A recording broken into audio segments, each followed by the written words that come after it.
Ikhwani, salam alaikum, j'espère que vous allez bien. Alors, dans cette vidéo, Inch'Allah, nous allons voir, c'est-à-dire la régulation automatique d'un niveau. Donc, on va continuer à parler de la régulation.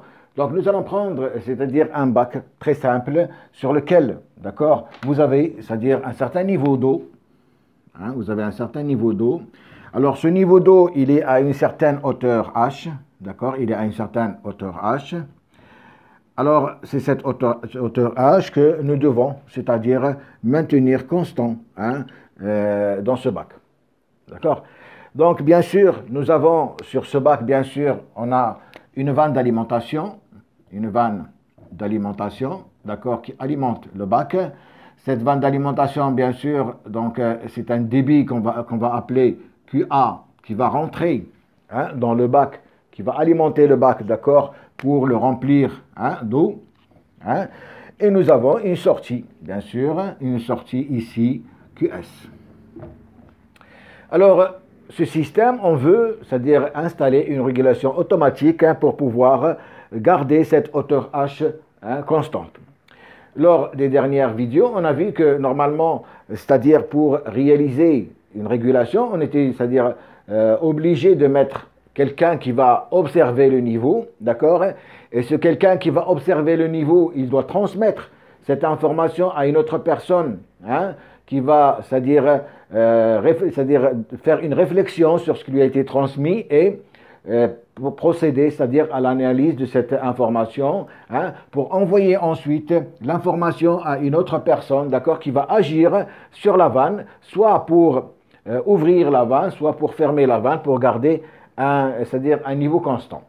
Donc ça, bien sûr, on ne peut pas le faire parce que ça demande beaucoup de personnes et ce n'est pas très intéressant. Donc qu'est-ce que nous allons faire? Bien sûr, nous allons remplacer ces trois paramètres, c'est-à-dire observer, observation, réflexion et action, on va les remplacer par c'est-à-dire des appareils, électriques qui vont faire cette fonction. Alors, pour l'observation, nous allons prendre ce qu'on appelle par le capteur.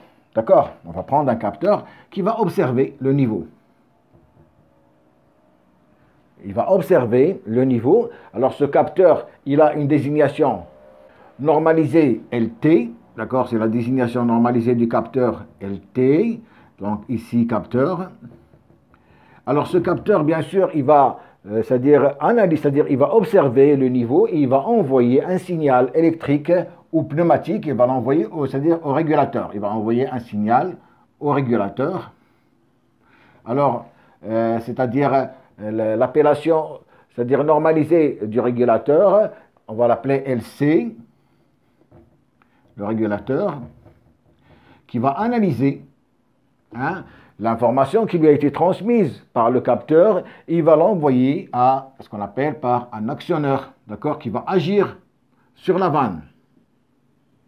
Un actionneur, d'accord, appelé LV, qui va agir sur la vanne, actionneur.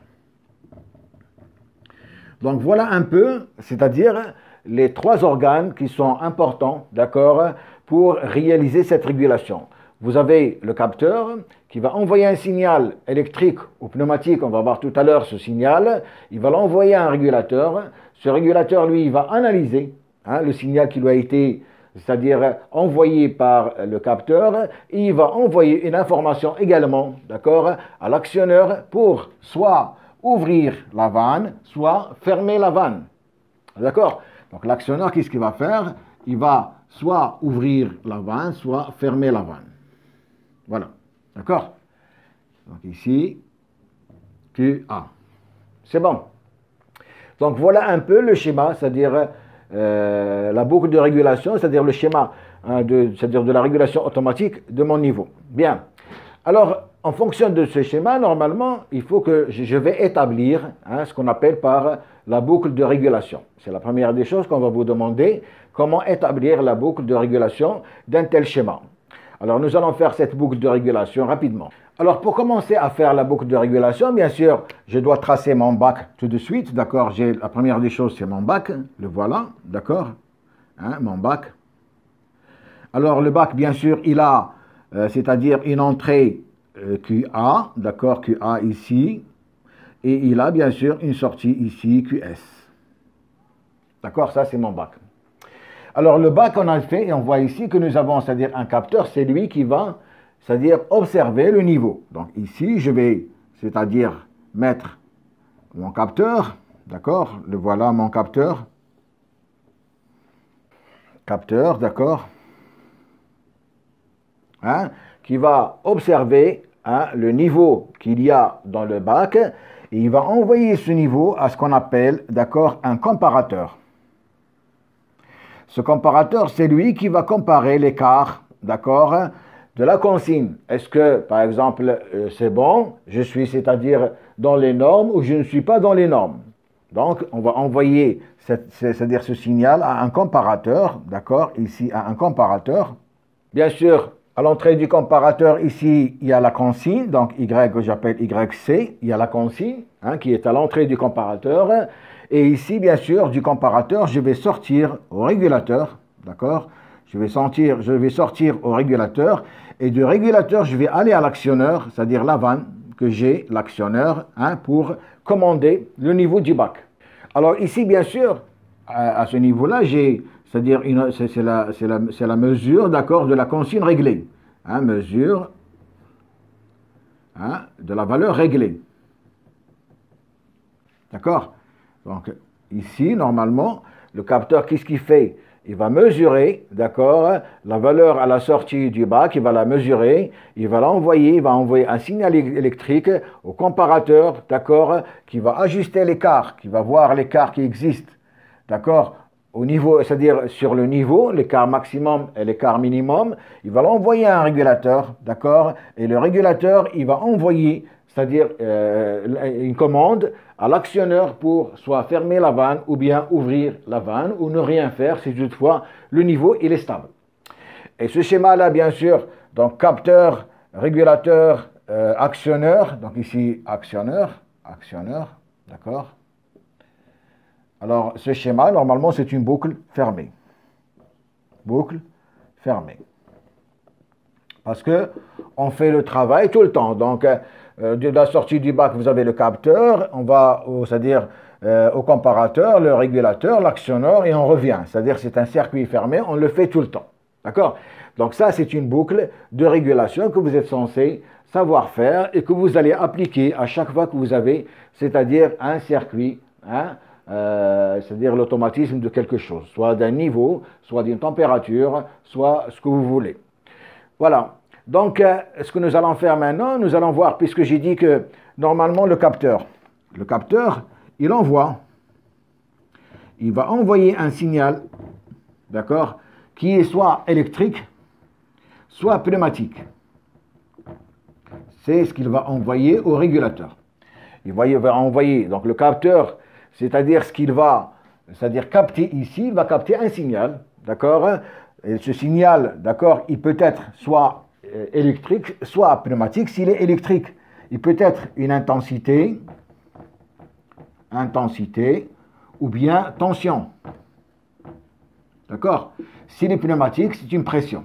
Normalement, de l'air comprimé. C'est une pression. Donc voilà les deux types de signaux que le capteur, il va envoyer, d'accord, au régulateur. Il va envoyer un signal soit électrique ou pneumatique. Le signal électrique, c'est-à-dire il va envoyer une intensité sous forme d'intensité ou de tension, hein. S'il est pneumatique, sous forme de pression. Alors, pour l'intensité, donc je vais vous donner certaines normes, donc je vais effacer ici pour mettre un peu plus d'ordre. Donc, je viens de dire que l'information, c'est-à-dire le capteur, il va envoyer une information, donc il va envoyer une information, hein, au régulateur, sous forme d'un signal. Alors, ce signal, il peut être électrique, d'accord, comme il peut être pneumatique. Hein, parce que le régulateur, normalement, il va lire un signal électrique, hein, il ne va pas lire autre chose que le signal. Et s'il est électrique, donc on peut avoir soit une intensité, d'accord, avec une plage de réglage entre 4 et 20 milliampères. D'accord? Comme on peut avoir, c'est-à-dire une tension, d'accord? Une tension. On peut envoyer un signal, c'est-à-dire une tension, avec une plage de 0 à 5 volts ou bien 0 à 10 volts. Ça, c'est les plages qui sont normalisées. D'accord? S'il est pneumatique, nous allons envoyer une pression, d'accord? Une pression qui va varier entre 0,2 et 1 bar. Voilà, d'accord, les valeurs, hein, c'est-à-dire du signal électrique, s'il est intensité entre 4 et 20 milliampères, si c'est une tension de 0 à 5 volts ou bien 0 à 10 volts, si c'est une pression entre 0,2 et 1 bar. Bien. Alors, maintenant, nous allons voir, c'est-à-dire quelle est la relation qui peut exister, d'accord, entre le capteur et le régulateur. Donc, bien sûr, on a dit que c'est une intensité, c'est-à-dire c'est un signal électrique, hein, ou bien un signal pneumatique. Donc, nous allons voir, c'est-à-dire, pour le signal, on va prendre le signal électrique et nous allons voir, c'est-à-dire comment, hein, ce signal électrique, il est transmis au régulateur et comment est-ce qu'on peut calculer, c'est-à-dire la valeur de l'intensité, hein, en fonction de la mesure grand M. Hein, c'est-à-dire, si j'ai ici une mesure grand M qui est égale à X, elle va correspondre à une intensité I égale à Y. D'accord? Ça veut dire que je dois mettre une relation qui va exister entre M et I. Hein? Donc, pour une valeur de H donnée, je vais calculer, hein, cette intensité. C'est bon. Donc, c'est ce que nous allons voir tout de suite. Alors, nous allons étudier, c'est-à-dire le signal électrique. Et bien sûr, on va prendre le cas intensité. Et ce qui s'applique sur l'intensité va s'appliquer sur la tension et va s'appliquer, bien sûr, sur la pression. Donc, nous allons faire un exemple. On va étudier, c'est-à-dire le cas, hein, où on envoie un signal électrique. Un signal électrique. Alors, on sait très bien que normalement, comme on a vu la dernière fois, les capteurs, ils sont, c'est-à-dire en deux familles importantes. Vous avez les capteurs passifs et vous avez les capteurs actifs. Ça, ce sont les deux grandes familles de capteurs dont on a parlé lors des dernières vidéos. Alors, les capteurs passifs, c'est-à-dire qu'ils ne sont pas alimentés électriquement. D'accord? Nous devons, c'est-à-dire installer un générateur extérieur, une source extérieure pour alimenter ces capteurs passifs. Hein? Pour les capteurs actifs, normalement, eux, c'est-à-dire, ils sont alimentés en 220 volts, donc ils travaillent en tant que générateur. Alors, bien sûr, ici, vous allez avoir, c'est-à-dire pour le branchement électrique, vous allez avoir votre capteur, hein, vous allez avoir votre capteur, ou si vous voulez le générateur, hein, puisque le capteur, c'est-à-dire toujours utile, il va travailler comme générateur, soit qu'il soit passif ou actif, hein, parce qu'on va, à passif, on va, c'est-à-dire, lui affecter une source électrique. Actif, lui, il est générateur.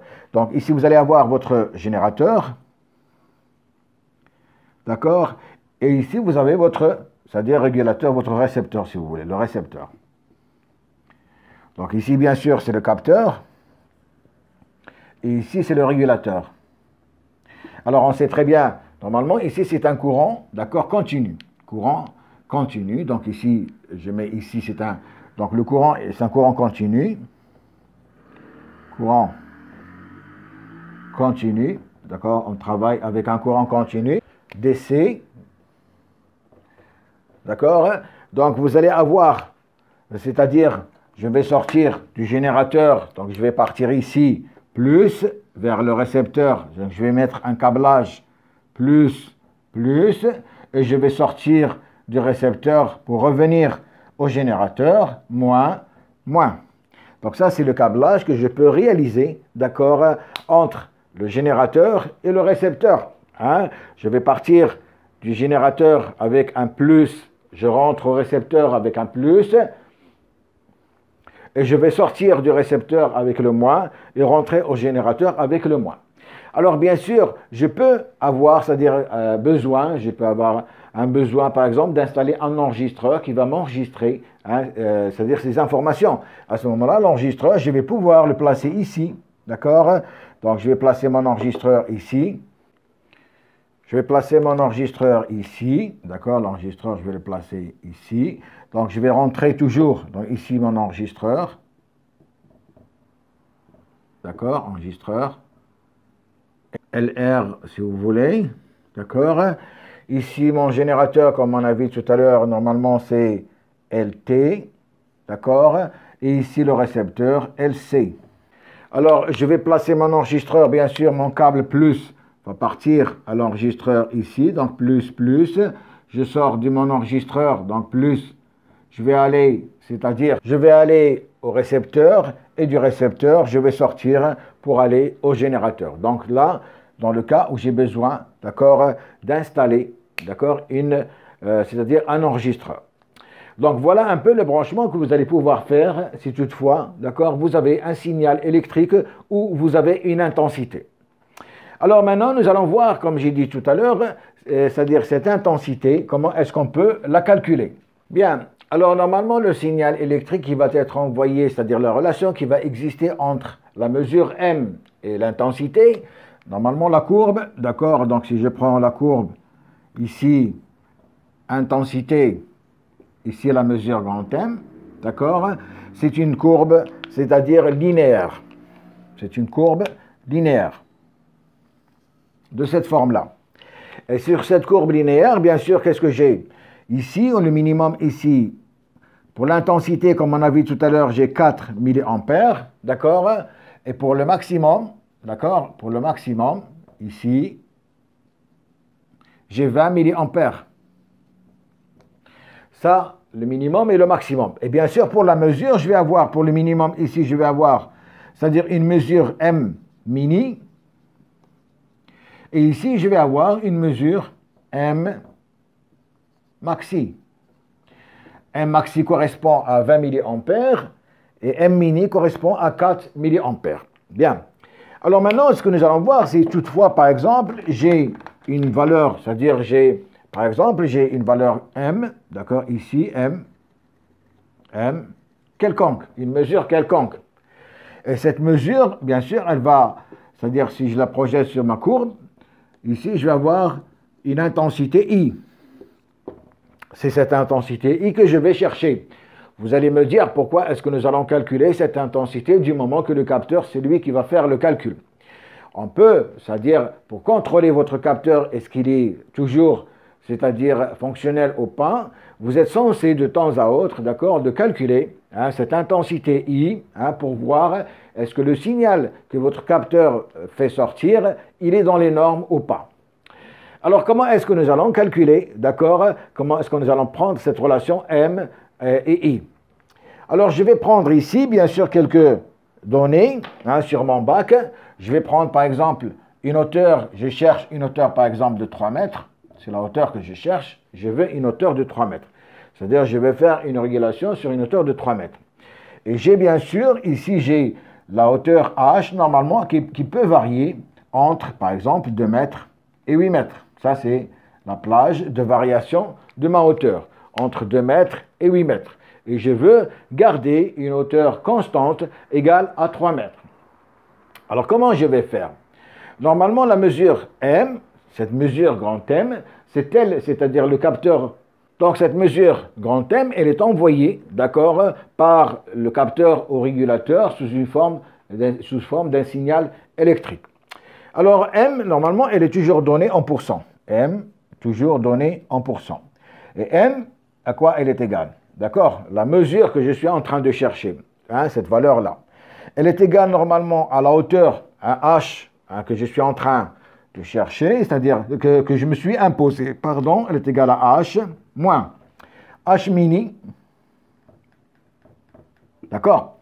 Donc, H mini, c'est cette valeur, d'accord? Donc, H moins H mini, qui va me donner cette valeur, d'accord? Sur H max moins H mini.